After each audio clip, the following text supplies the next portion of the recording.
Well, see, it didn't seem too strange or bizarre that we begin this session with a few moments in silence and with our eyes closed together.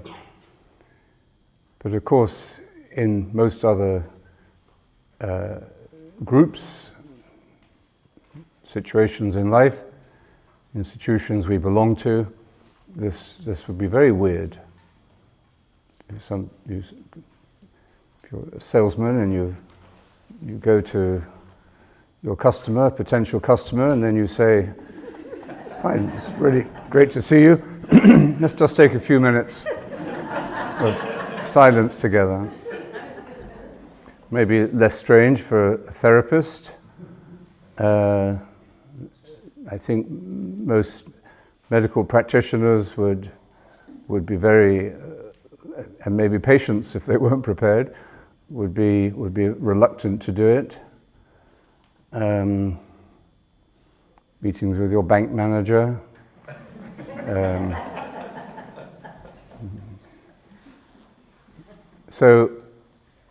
And yet, I remember going to a prison once, and we had a group of prisoners, maybe about 40 of them, who'd come and signed up for the session, and we'd been assigned a prison guard to protect me, and he was sitting at the back of the room, keeping an eye on things. And when it came to meditation, we went into meditation. I closed my eyes and didn't have any fear of the prisoners jumping on me. And we meditated for 20 minutes. And then I rang the bell. I opened my eyes. And just before I rang the bell, I noticed that the prison officer sitting at the back of the room was also meditating. I didn't tell the governor, because I suppose it was his job to keep an eye on everything. But there was something very wonderful and liberating and, human and blessed about that sense, that moment of unity, that even the one who was meant to be observing us had entered into the same experience. And there is a deeper, I was saying about eye contact, when the doctor doesn't give you eye contact, but there's a deeper kind of touch, even than eye contact. And there are those who are aware of this, that when you sit in silence with your eyes closed and meditate together, you are in fact coming very close. There is, in fact, a real sense of connection. Some teachers in classrooms, maybe there are different kinds of classrooms in different parts of different cities, maybe they have different attitudes towards this, but I think the majority of teachers tend to meditate with the children. Maybe they keep one eye half open, but generally, if you trust the children, they will, certainly after 2 or 3 attempts, they may not be able to be still and be silent the very first time, but some of them will be, but not all of them. So the teacher perhaps has to be aware of his or her responsibility, as to keep order and keep them safe. However, there is a difference in the quality of the relationship when the teacher actually meditates with the children. And some teachers will say, I have to keep my eye on them. But I feel that if you're going to teach them to meditate, they will inevitably open their eyes at some point in the early stages to see what you're doing. So if you're looking at them, looking at you, well, you're not teaching them how to meditate.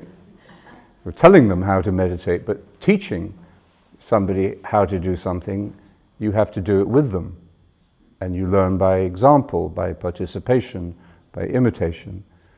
And we don't really take in what we are told to do, but we do take in what we are shown how to do.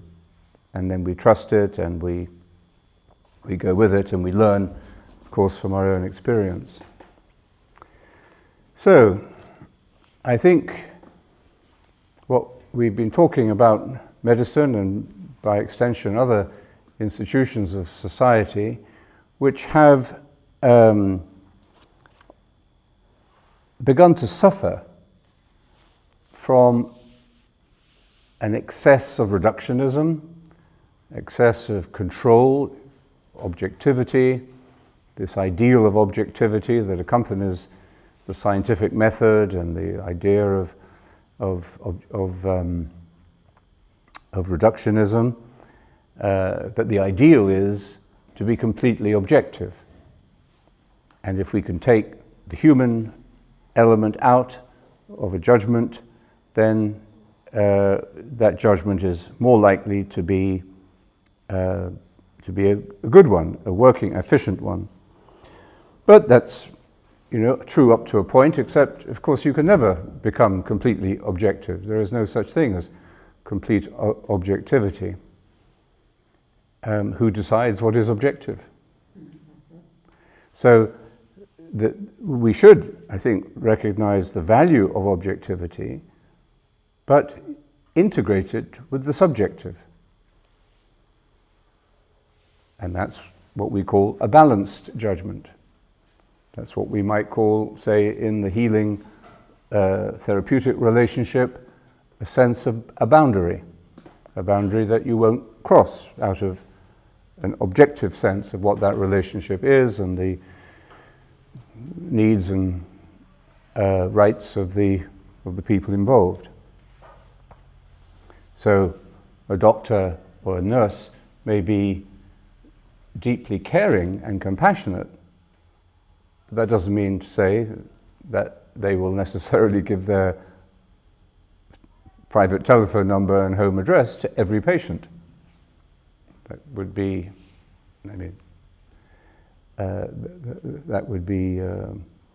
losing the balance. So, I was saying yesterday that how medicine and the medicalization of life has in many ways replaced religion as the matrix in which we live from birth to death. Used to be the church. The church kind of oversaw your progress from the instant of birth to your putting you in the ground. And every aspect of your life was influenced by, or was spoken to, or helped by, or sometimes, of course, also interfered with by the church. But it tends to be now medicine that is there, interpreting all the major milestones of our lives, present there at birth, and most people, of course, die in hospital. So what is happening? It's not limited just to medicine, to one institution, but it's a trend visible in all areas of life, including education, the way we do business, the objectification, for example, of the banking profession,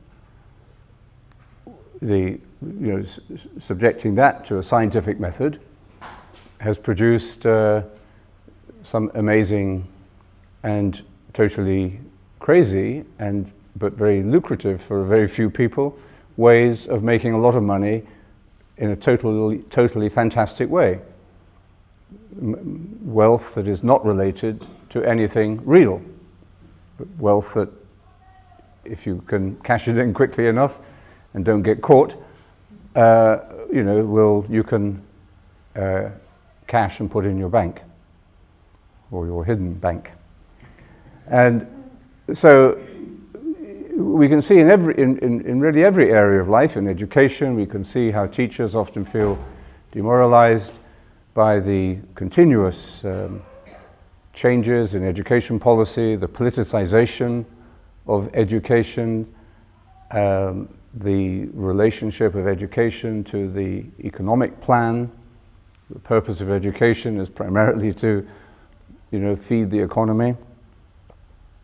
So in all areas of life, and we might even say in the personal areas of life, in personal relationships, we see the intrusion of this reductionist method.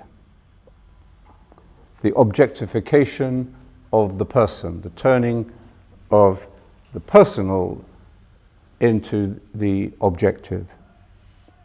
The sense of self, of course, is deeply affected by this. And perhaps this explains the great increase in the degree of mental illness. The idea of who I am, which is essential to the identity of the individual and of the family and of the community to which we belong, the sense of self can be distorted, corrupted, or just mangled by this cultural obsession with objectification and reductionism. It's hard to see this happening, but we certainly feel the consequences of it in time. As John Main said, the modern sense of identity is shaped frequently by feelings of alienation, of loneliness, of not belonging, of being excluded, of being unsuccessful, of being inadequate, being marginalized in some way. And these feelings of alienation, of not belonging, increase our sense of complexity because we become more and more fragmented. Maybe symbolized by the trend in internet identity, for people to have several identities and I can never understand why people have more than one email, but that really is annoying because you never know which email to send it to them to. But so the modern sense of self has been affected and in many cases, of course, destabilized by these feelings of alienation and complexity. And I think we could say these are related to an overdose of reductionism. As I said before, it's not that reductionism, the scientific method, the attempt to be objective about things, that's not a bad thing in itself. It's just how far does it go? Too much taking apart and self-objectifying and not enough putting together. The reintegration, the healing. Life, of course, often damages us. It often throws us off balance. Great losses or great mistakes or just the aging process or disappointment of our hopes or a broken relationship. Any of these things are going to hurt us one way or another. Maybe deeply destabilize us or shake our confidence in ourselves, or our feeling that we may not be able to make a new relationship after having suffered a great loss. So life itself requires a continuous putting together again, reintegration, the healing of the self. But that healing of the self is in fact a contribution to the health, to the expanding awareness that we call health. Too much analysis leads to a deficiency of synthesis. So wholeness, this word that we try to use, sounds like a good word. It's a good thing. You can throw it in, if you can't think of another word, at the end of a list, throw in wholeness. But if we really think what wholeness means and relate it to these experiences, I think you could say, for one kind of definition, wholeness is an experience of health as transcending all limitations. But that doesn't mean that we don't accept those limitations. Otherwise we move into this fantasy realm of idealism. We want to try to be perfect. We want our family to be perfect. We want our marriage to be perfect. Did you hear the Pope's joke? It's on YouTube. Very, very funny, actually. He was giving a talk to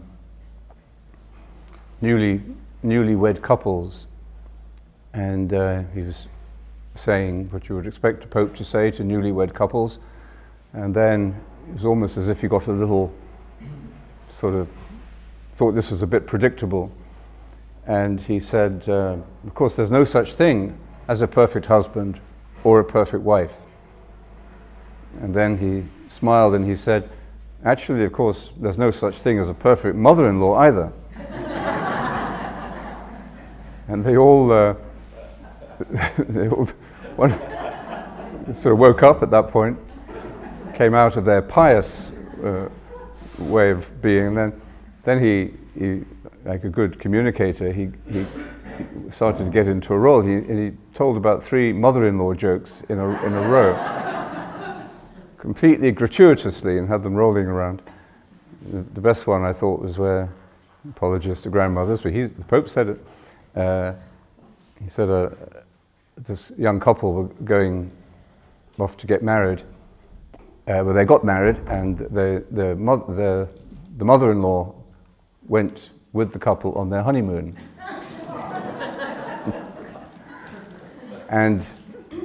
But they went to Florida or somewhere, and the mother-in-law was eaten by a crocodile.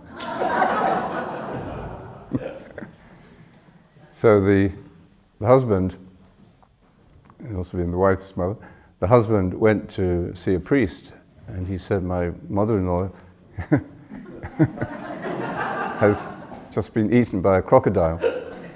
So the priest said, oh, how terrible, I'll pray for her. And he said, no, pray for the crocodile.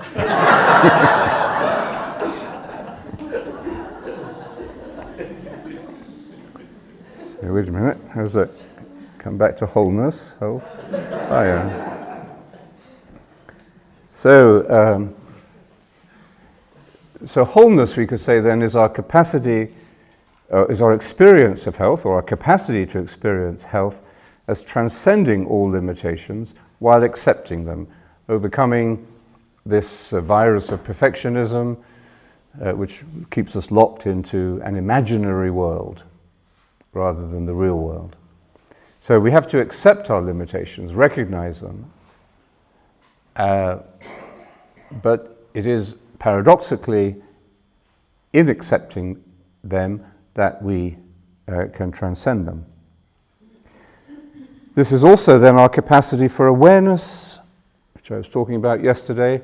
You could be aware of somebody in need, but just objectify it, look at it, think about it.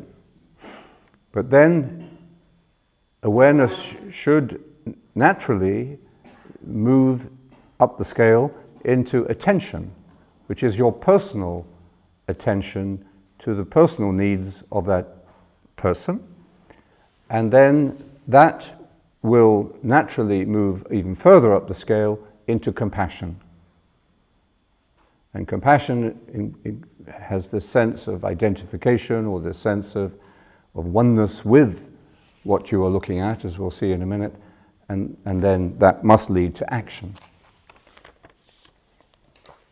So the experience of wholeness then if we see it in this way, and in fact of health, if we see it in this way, we have a new working definition of health, which is a little different from the one of the World Health Organization about the complete, whatever it was, the complete absence of pain, injury, or illness, and a state of metabolic efficiency.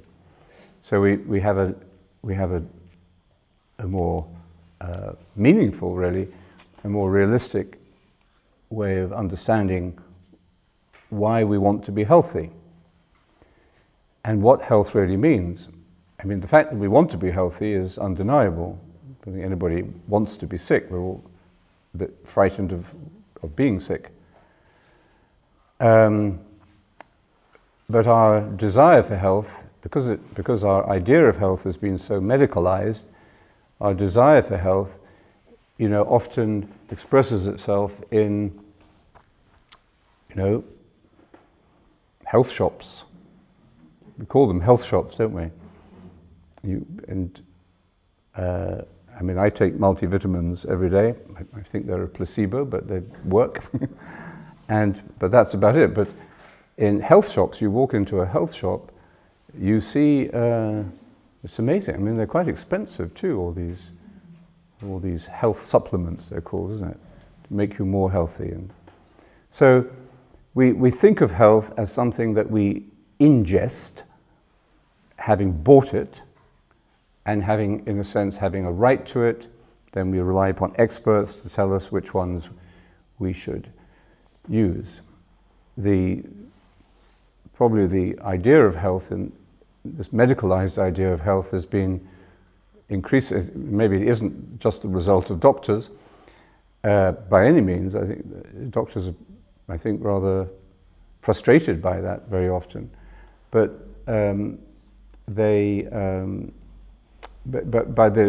newspapers. Newspapers have medical editors looking through reports and medical journals, looking for something catchy, and the catchy story is probably, a research program in Outer Mongolia which shows that if you eat lots of tomatoes, you won't get cancer. And so headline, tomatoes stop cancer. So everybody eats tomatoes for 6 months, and then something else comes out. So we're very, I suppose, manipulated by our idea of health, not to speak of other ways of making money out of our concern for health. So, but it's natural enough to want to be healthy. It's just what is our idea of health? How many of us really think of health in terms of wholeness? And that there is no health worth the word. There's no point in having a metabolically efficient body if your mind is sick or you are unhappy because of the way you're living. So health, the idea of health, the definition of health, requires these other dimensions, both the physical, the psychological, but the spiritual as well. So the experience of wholeness is not dependent, in this sense, on external factors. As I said, people who are facing death, when they've been cared for and they've dealt with their conflicts, their inner conflicts and outer conflicts, they will usually say they have never been happier, they've never experienced a higher quality of life. So the experience of wholeness, of health, is not dependent upon external factors, at least as much as we think, whether the weather or our own physical conditions. We can be suffering and still be whole. Of course, pain or disappointment threatens whatever sense of wholeness we may have reached. And this is a fragile balance. Life is a fragile and unpredictable journey. Anything can happen.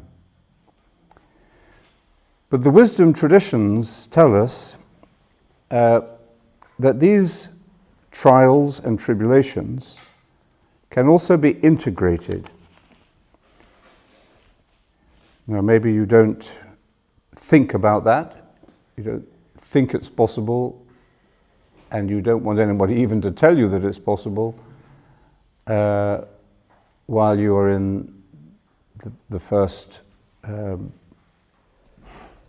effects of that trial or tribulation or loss. But the wisdom traditions make it clear that suffering can be integrated as a way of deepening and intensifying our experience of wholeness. And listen to what St. James says.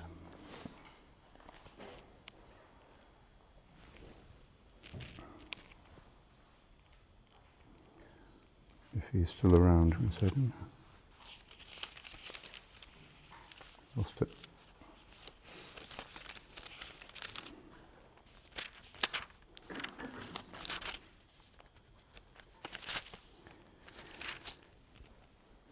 My friends, you will always have your trials. But when they come, remember he says try to treat them as a happy privilege. You understand that your faith is only put to the test to make you patient. But patience too is to have its practical results, so that you will become fully developed, complete, with nothing missing. If there is any one of you who needs wisdom, you must ask God, who gives to all freely and ungrudgingly, and it will be given to you. But you must ask with faith and with no trace of doubt, because a person who has doubts is like the waves thrown up in the sea when the wind drives. That sort of person in two minds, wavering between going different ways, must not expect that the Lord will, or we might say can, give him anything. So, this is universal wisdom. Every religious tradition teaches us this. Surprisingly, it's not easy, consolatory, consoling sort of teaching, but it is wise teaching. And it's something we listen to and we take away and we allow to mature and penetrate us at the right time. And clearly what is at the heart of this ability to be made more whole by what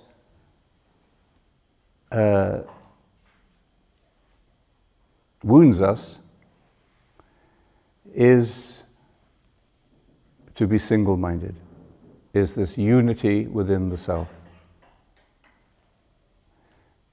And if we are if our attention is divided, that's what we mean by doubt. If our attention is divided, if we are distracted, then we lack the primary condition necessary for integrating pain into health.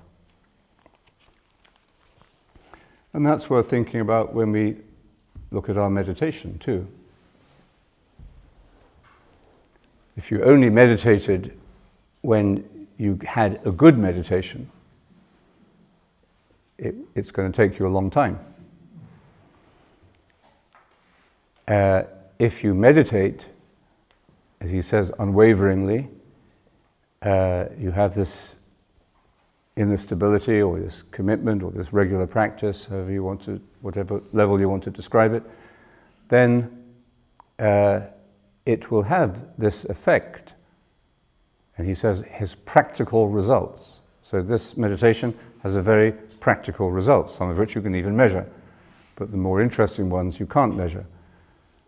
And this will be essentially the ability to grow in wholeness even through those experiences that seem to threaten us most painfully.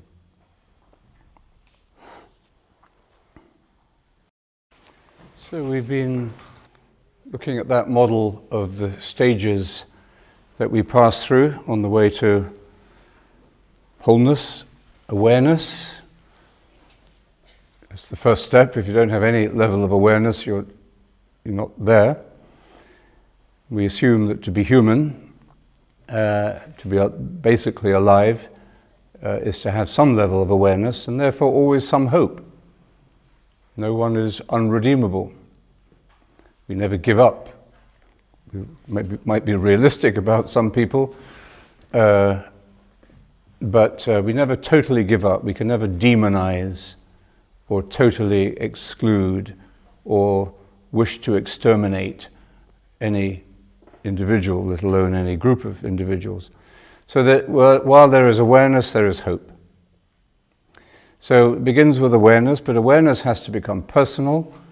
It has to be engaged, and the beginning of a relationship happens, and a personal attention, it carries the gift of self to another, and then that awakens a deeper capacity in our wholeness, which is compassion, and compassion which gives us a sense of oneness with the other, then inevitably and automatically expresses itself in action, and it will even override, for example, your fear of making a mistake or your self-consciousness. There are many recorded cases of people who have jumped off a bridge in order to save somebody who's drowning. And they're always claimed to be heroes, but when they're interviewed, they simply say, well, I don't know, it was what anyone would do. Well, it's probably what anyone would do if they could swim. You know? So it's not, you probably wouldn't jump off the bridge if you didn't have some quick, rational process that said, okay, you might be able to do it, but you don't even think about it. But it's based upon some level of rationality. So we might say that these are three levels of gnosis, that Greek word that we looked at the other day for knowledge, or we might call it transformational knowledge. Ordinary knowledge, which is what you get off Google, is facts and information and data and opinion. And this is very useful. It adds to our ways of interpreting the world and life and making good decisions. You look for a hotel in a particular place, you get that information. It changes where you might stay that night, but it's not transformational in terms of you or your life or in any deeper human sense. It gives us tools. It may give us important tools like how to resolve a conflict. We need some, I won't offer an opinion on this conflict until I have some more information. So you have more information, you're better equipped with tools and metaphors for understanding how to resolve the conflict, or maybe how to enjoy something. If you're going on holiday to Tuscany, you haven't been here before, you might want to get some information about the history and the places that will be worth visiting, So that will enhance your enjoyment of the beauty of the place. So information of that kind can certainly change you for the better, but it's hardly transformative in the same way that we're going to see gnosis does. Transformational knowledge is different. It touches the self, ultimately. And it makes us aware and awake to the fact that we are known. When you get information about a place you're going to see or something you want to do, or how to do something practical, that's knowledge that you acquire and process, and you hope you remember it for next time. But it doesn't lead to a transformation in yourself, because it doesn't bring with it the experience of being known. Of course, on the other hand, when you go to you're looking for how to work out some computer problem, and you go to a chat room, or whatever they're called, where you put in your question, why can't I do this when I press this button? And you realize that hundreds of other people have asked the same question. It makes you feel a little bit less stupid, and gives you a feeling that, okay, there is some kind of community of people out there who are asking exactly the same question, wrestling with the same problem I have. But that's helpful, but it's hardly what being known means. And it's this being known which is the real breakthrough in understanding what health as wholeness means. We become whole when we know that we are known, when we see that we are seen.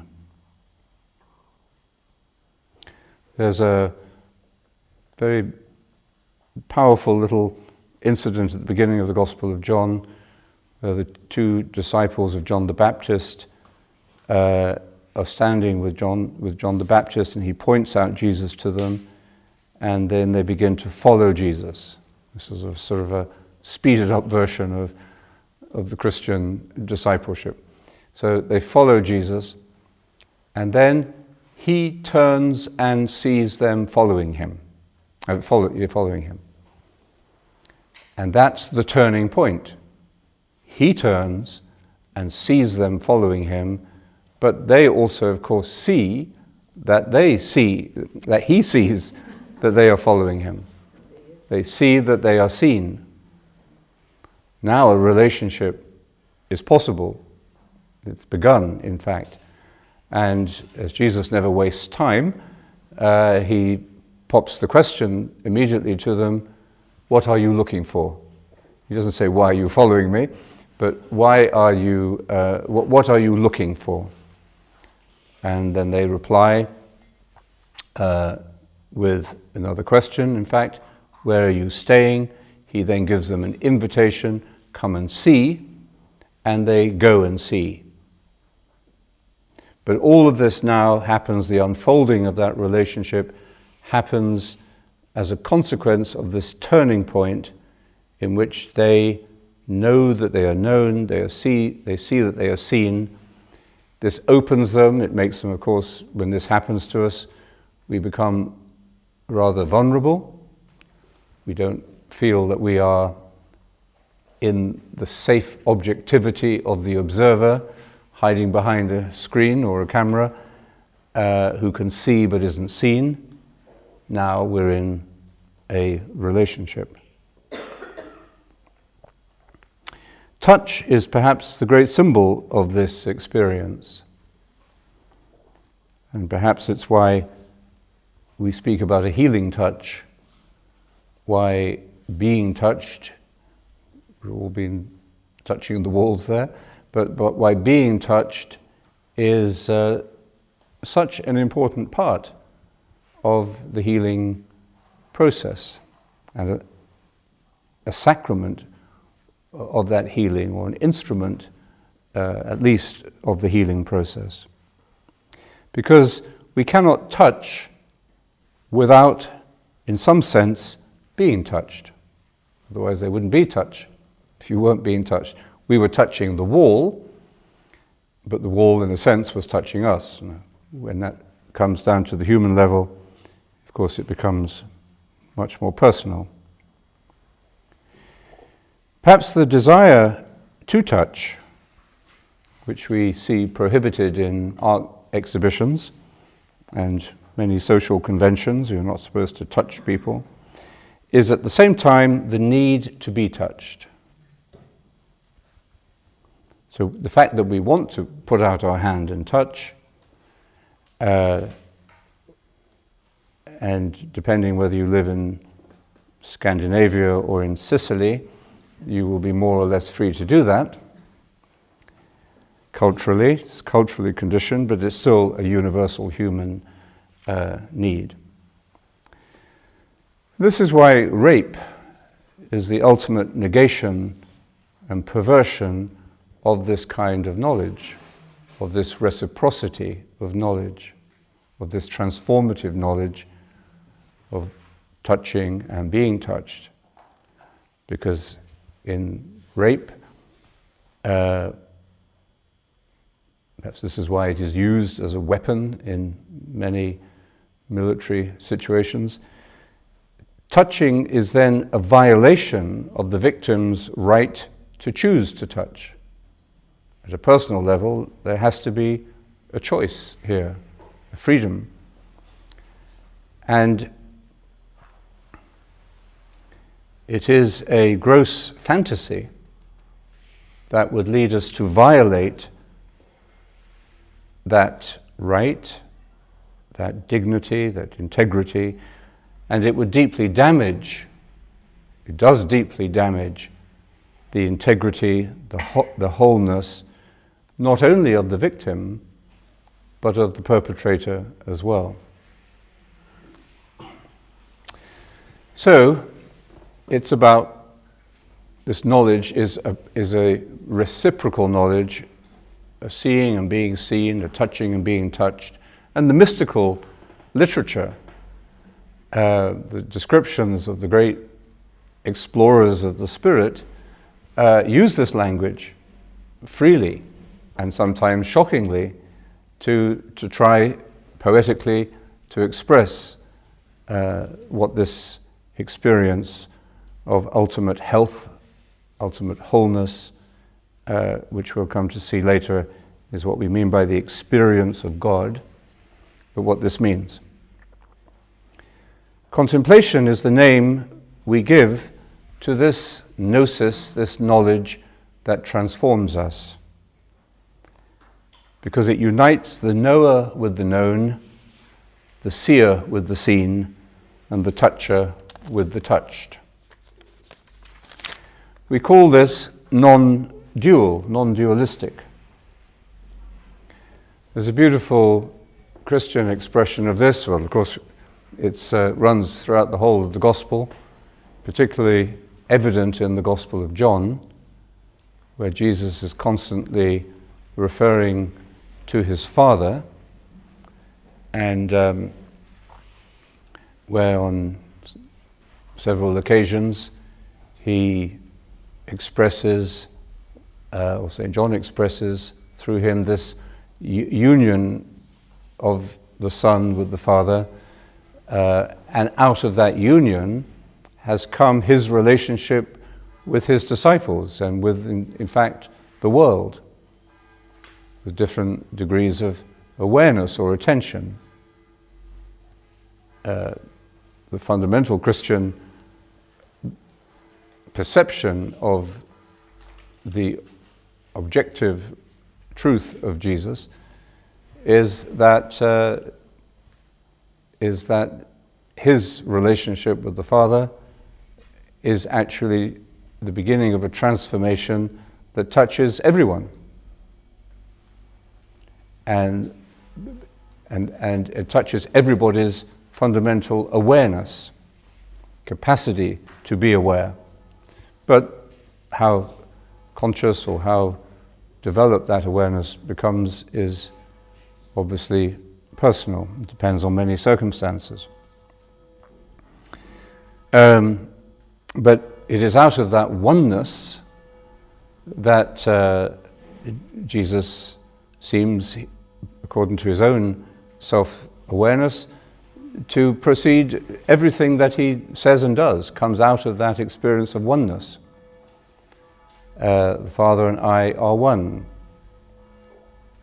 But to remind us that this is a human being speaking, he also says, the Father is greater than I.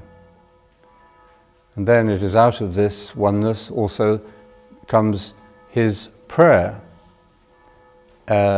which you might say is his overwhelming desire or intention or longing that all should be one, that no one should be left out of this oneness, because this oneness is the wholeness, which is reality, and it is what we are capable of. There's also in one of the readings in the breviary for Holy Saturday, it's a 2nd century text, an anonymous author, but it's very beautiful because it's Jesus speaking in his voice, speaking to us, and describing where he is now on Holy Saturday, and in this interim period between death and resurrection. And there's this beautiful line where he says, "You and I are now one undivided person." You and I are now one undivided person. And that's the non-duality that we were talking about. That's the non-duality at the heart of Christian faith. So we can only begin to understand this if we accept the paradox. You and I are one. That oneness accepts and integrates the two. This is what we mean by non-dual. It's neither one nor two. It's something more. That's where we end up with the Trinitarian model. The one and the two somehow bursting out into a third, but remaining one. Anyway, we have to accept this paradoxical space, mental space, that allows paradox to exist. And if we don't accept that space for paradox, then none of this makes any sense at all. But it is, again, as I say, at the heart of the whole Christian tradition. Saint Irenaeus said, "We can never know God as an object. We can only know God by sharing in God's own self-knowledge." It was from the 2nd century. The 2nd century was a great era for understanding the non-duality of the gospel. So this transformative knowledge that we're talking about, the gnosis, is the condition and is indeed the relationship in which healing takes place. We've been talking also about the therapeutic relationship, how unhappy we are, how undervalued we feel, how even rejected we feel if we don't have any possibility of a human contact or human relationship to some level with the person who's caring for us, or supposed to be caring for us and giving us their attention. Care without attention is inadequate for healing. We don't feel healed if we're just treated like a statistic or or a chemical problem. This transformative knowledge is what we see in the healing, in the therapeutic relationships that Jesus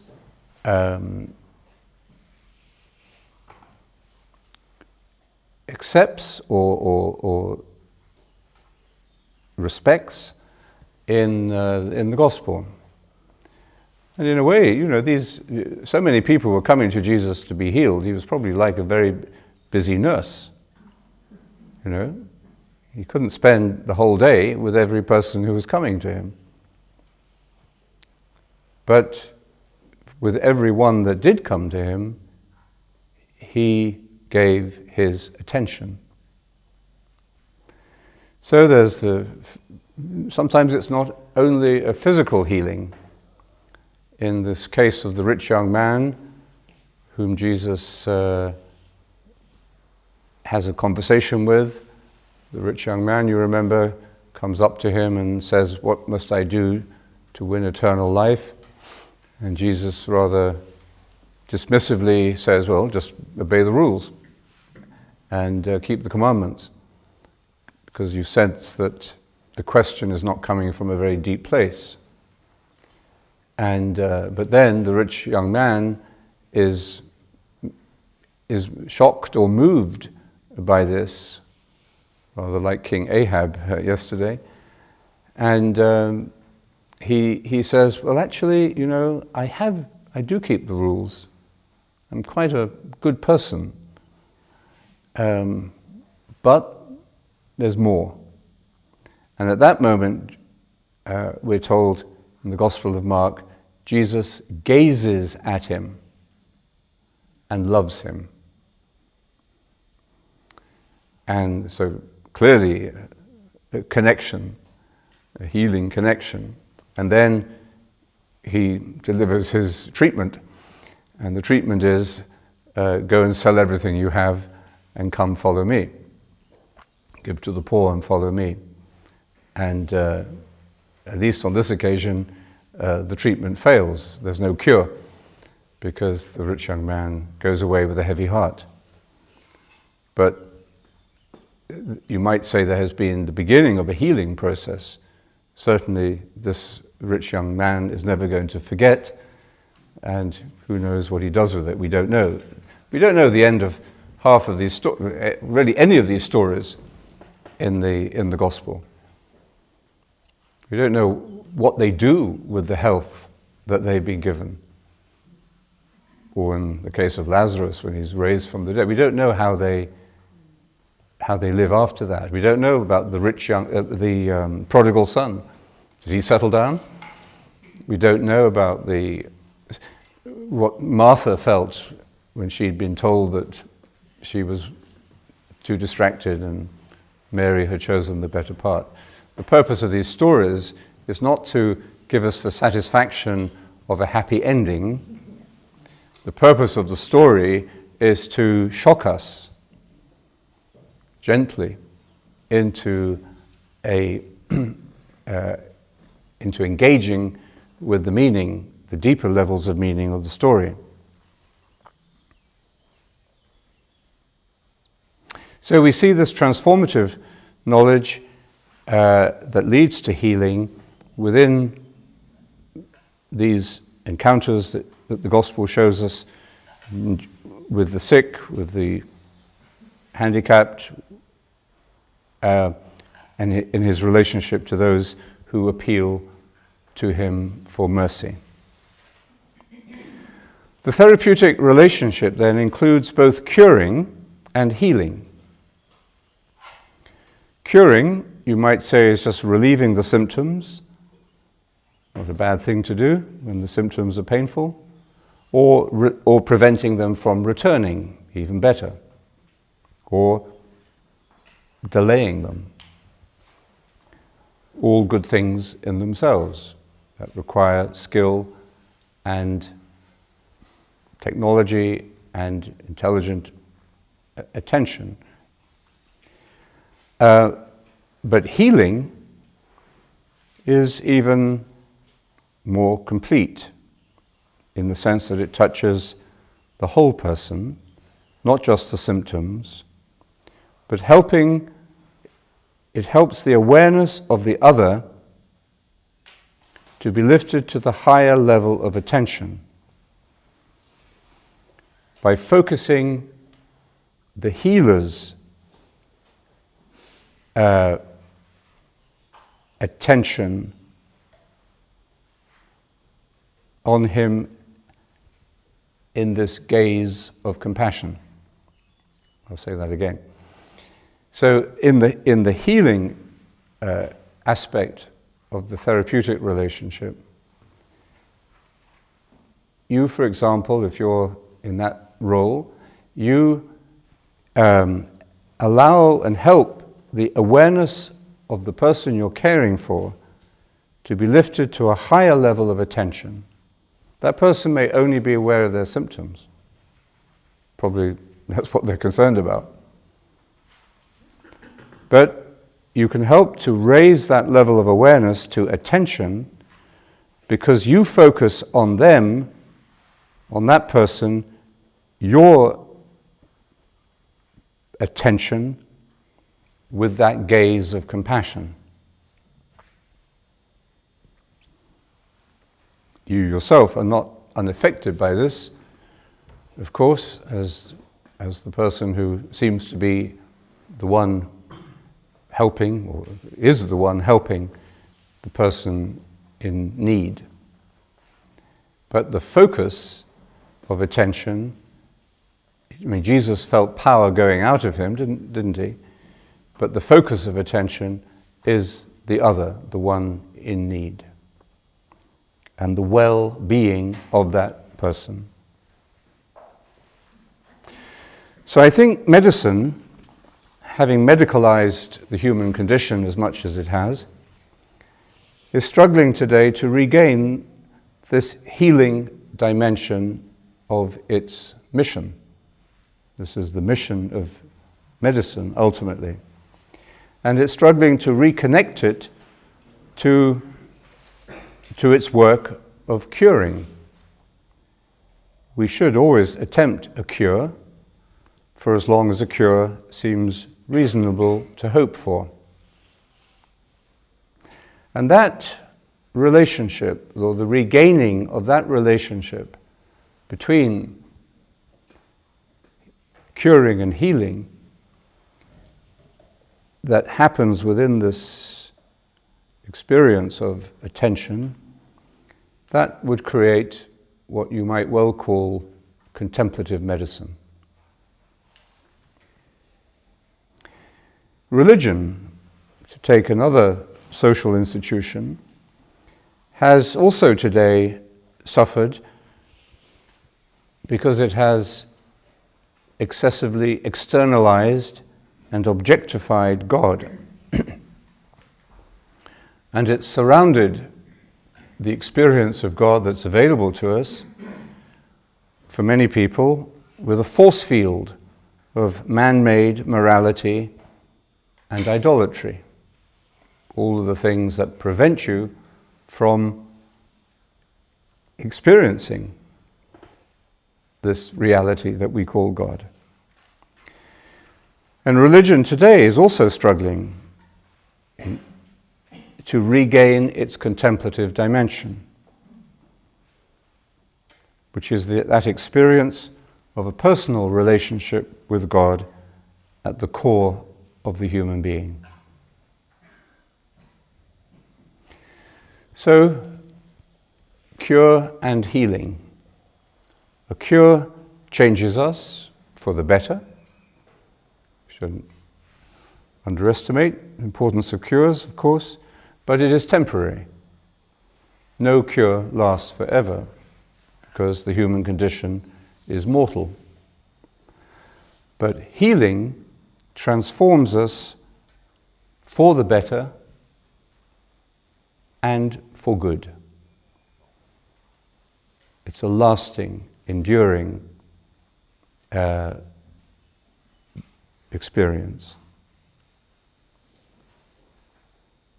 In this transformative knowledge, then, in this transformation that happens, we do not essentially acquire new knowledge, but we do develop new ways of knowing. These new ways of knowing are released. We learn them only by practicing them, and by realizing, in fact, that we are practicing them. We may not realize at first that we are seeing the world in a new way, that we are relating to people and those in need in new ways. We may not realize that we are spending more time on the beautiful things of life and less time on, being preoccupied with our discontentedness. So we may not realize that at first, and then it begins to dawn on us that we are knowing in a new way. And one consequence of this is, of course, that we are regaining our uniqueness. And we'll look at this tomorrow. It's a very important aspect of our identity, that we are unique. We grow into a sense of that uniqueness as awareness develops, as we practice attention, as we make relationships, as we make decisions about what to do with our lives. We become more conscious of our uniqueness. But at the same time, we may be suppressing that uniqueness for all sorts of reasons, or that uniqueness might be being suppressed or repressed, maybe by the political system we live in, or the religious system we live in, or the dysfunctional family that we live in, or the kind of workplace that we are occupying, for any number of reasons, or the kind of consumer society that we are complicit with. So even as our capacity to know our uniqueness, which is the condition for knowing God as well, but to know our uniqueness, as that potential increases, we may at the same time be repressing it and forgetting it. And one of the essential aspects of health is, of course, to know that uniqueness. And that's why when we, for example, when we go to a hospital, or for that matter, when we go to a church, we expect, even if we don't know it, but we expect to be treated with the respect of a unique person. Same as in school. Every teacher knows that every intake, every year, is a collection of unique people, unique persons, different stages of different gifts and different temperaments, different potential, different limitations. And it's that capacity to respect and to engage with uniqueness that really is at the heart of our experience of wholeness.